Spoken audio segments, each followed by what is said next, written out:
Hi నమస్తే. Welcome to BTV creations.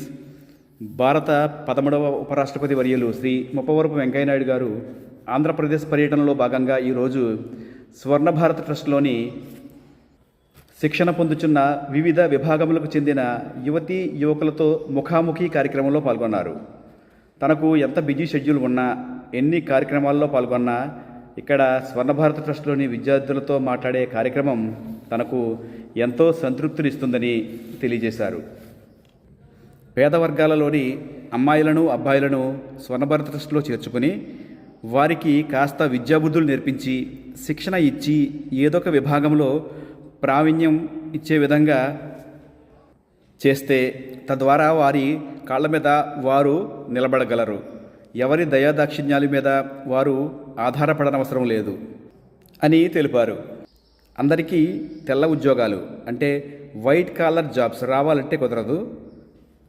అందరూ డాక్టర్లు, అందరూ ఇంజనీర్లు కాలేరు. కారణం వారి వారి ఆర్థిక పరిస్థితులను బట్టి.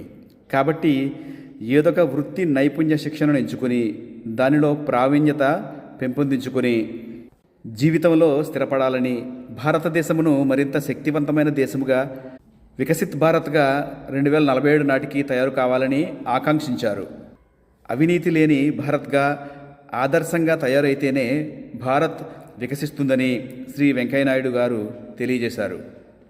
మరిన్ని మంచి విషయములు తెలుసుకుంటూ వీడియోను లైక్ చేసి ఛానల్ను సబ్స్క్రైబ్ చేయగలరు. ధన్యవాదములతో బండారు రామకృష్ణ.